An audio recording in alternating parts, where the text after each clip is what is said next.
Taiwan Tibet को लेकर पहली बार भारत सरकार का आया बड़ा बयान। 70 साल में पहली बार वन चाइना पॉलिसी को नकारते हुए भारत ने किया ताइवान और तिब्बत का समर्थन। एलएसी सीमा पर चीन की हरकतों को देख भारत ने बदल ली पूरी की पूरी विदेश नीति। जी हां दोस्तों, ड्रैगन की गर्दन दबोचने के लिए अब भारत ने नया पैंतरा चल दिया है। दोस्तों ये सब तो आप जानते हैं कि 2014 से भारत में पीएम मोदी की सरकार है। तब से लेकर आज तक भारत की विदेश नीति काफी मजबूत हो गई है और भारत ने अपने दम पर कई बार दुनिया को यह दिखाया है कि भारत केवल एशिया ही नहीं बल्कि विश्व की सबसे उभरती हुई महाशक्ति है।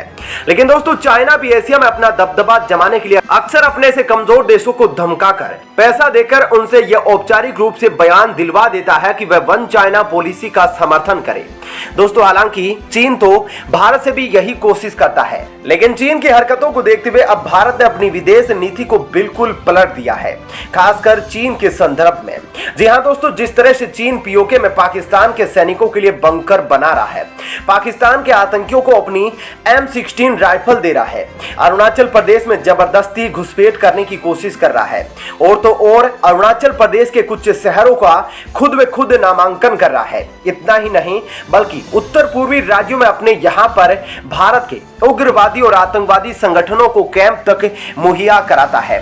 दोस्तों इसके अलावा चीन, भारत और श्रीलंका के बीच अगस्त महीने में जो लड़ाई चली वो सबने देखी ही थी, जहां श्रीलंका के हम्बनटोटा पोर्ट पर चीन ने अपने जासूसी जहाज युआन वांग 5 को भारत की इच्छा के बावजूद वहां पर पोर्ट करवाया।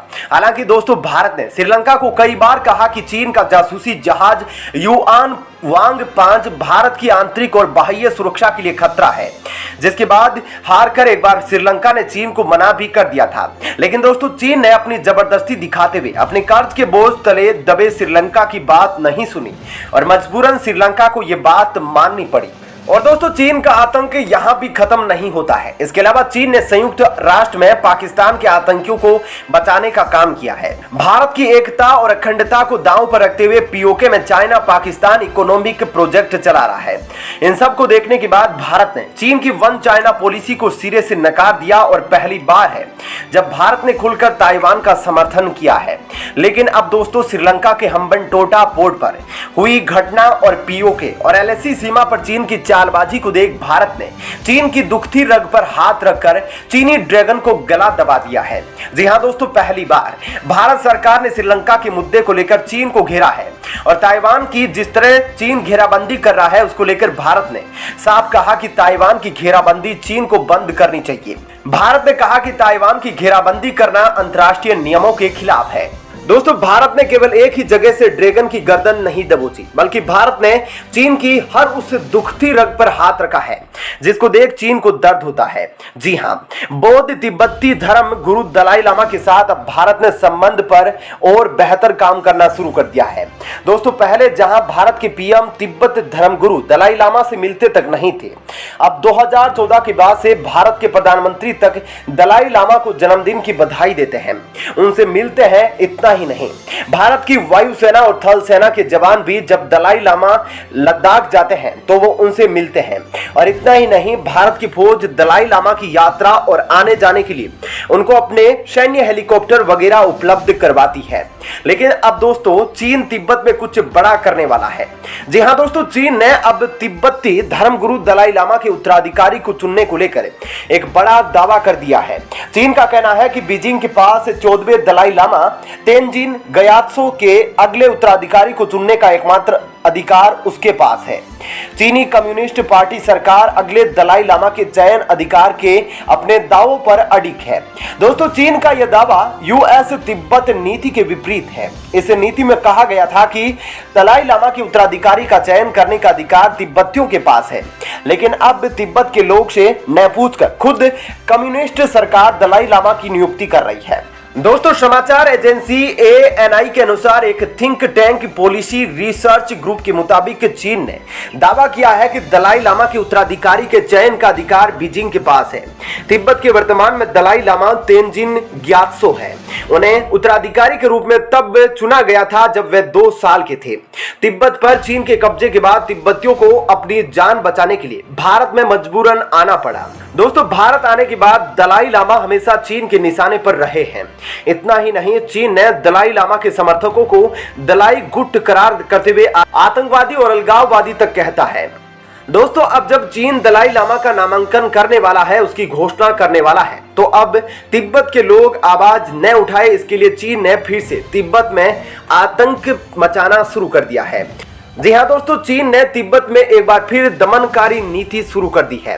दोस्तों, चीन की कम्युनिस्ट पार्टी की बात का पालन नहीं करने वाले तिब्बती लोगों को कार्रवाई, सजा, हिरासत, हत्या और उत्पीड़न का सामना करना पड़ता है। रेडियो फ्री एशिया के अनुसार सिचुआन प्रांत में चीन ने तिब्बतियों का प्रभावशाली मठ के निर्वासित प्रमुख कीर्ति रिनपोचे का सम्मान करने से रोकने का आदेश दिया है। दोस्तों, तिब्बती लोग ऑनलाइन पोस्ट नहीं कर सकते। तिब्बत प्रेस के अनुसार चीन द्वारा दलाई लामा और कई तिब्बतियों को तिब्बत से पलायन के लिए बाध्य करने के 60 वर्ष बीत चुके हैं, लेकिन उसके बाद भी आज भी चीन तिब्बत के लोगों के साथ ऐसा ही व्यवहार करता है। दोस्तों, तिब्बत, उसके धर्म और उसकी पहचान को बदनाम करने का चीन का हालिया प्रयास खतरनाक है। तिब्बत प्रेस ने कहा कि चीन जानता है कि बौद्ध धर्म तिब्बत की पहचान का आधार है। ऐसे में बीजिंग उसके इसी आधार को मिटाने की पूरी कोशिश में जुटा है। दोस्तों, थिंक टैंक ग्लोबल ऑर्डर के मुताबिक चीन की सरकार और चीन की कम्युनिस्ट पार्टी ने तिब्बत के बौद्ध धर्म के लोगों को खत्म करने के लिए कई तरीके अपनाए हैं। यह हथकंडे न केवल तिब्बत में बल्कि तिब्बत के बाहर भी अपनाए गए हैं। चीन में कई जगहों पर चीन की सरकार ने कई तिब्बती मठों को तोड़ा है। तिब्बती बौद्ध भिक्षुओं पर कई तरह के प्रतिबंध लगाए हैं। चीन का शिकंजा लगातार इन लोगों पर बढ़ता ही जा रहा है। और दोस्तों, अभी 2 दिन पहले ही तिब्बत में 2 भिक्षुओं तेंजिन धारगे और रिक्तसे को बोलने की आजादी के अधिकार का प्रयोग करने पर जेल की सजा सुना दी गई थी। तिब्बती मानवाधिकार और लोकतंत्र केंद्र ने चीन के इस कदम को गलत बताया। दोस्तों, धारगे और रिक्तसे तिब्बती स्वतंत्र प्रांत के सेरसुल काउंटी के रहने वाले हैं। दोनों को लगभग 2 साल तक इन कंपनीडों में हिरासत में रखा गया था और इस साल जून में सजा सुनाई गई थी। चीन की कम्युनिस्ट पार्टी के सरसुल काउंटी पीपुल्स कोर्ट ने धारगे को 3 साल और 6 महीने की सजा सुनाई, बल्कि रिक्तसे को 3 साल जेल की सजा सुनाई गई। लेकिन दोस्तों, अब चीन में एक बार फिर बड़ी उठापटक होने वाली है। जहां भारत में रहकर तिब्बत के बौद्ध धर्मगुरु दलाई लामा चीन के निशाने पर है, तो वहीं चीन भी नए दलाई लामा को लाने की तैयारी कर चुका है। और दोस्तों, अब यह कह सकते हैं कि अब भारत और चीन में जंग का एक नया आयाम शुरू होगा। और दोस्तों, अब भारत भी सख्त नजर तिब्बत पर बना रखा है, क्योंकि चीन अब जानबूझकर किसी को भी उठाकर दलाई लामा बनाने में लगा हुआ है। अब दोस्तों, भारत ने भी चीन के इस कदम को देखते हुए पूरी मुस्तैदी कर ली है, क्योंकि अगर चीन अब तिब्बत में आतंक मचाना शुरू कर सकता है, जिसके बाद जिस तरह 1960 के दशक में हजारों बौद्ध भिक्षु जिस तरह तिब्बत से भारत आए थे, उसे देख अब भारत ने भी LAC सीमा पर चीन के आतंक को चुनौती देने की कमर कस ली है। और अब की बार अगर किसी चीनी सैनिक ने भारत में घुसपैठ की तो मरेगा। दोस्तों, आपकी इस मुद्दे पर क्या राय है? आप अपनी राय हमें नीचे कमेंट बॉक्स में लिखकर अवश्य बताएं। जय हिंद, धन्यवाद।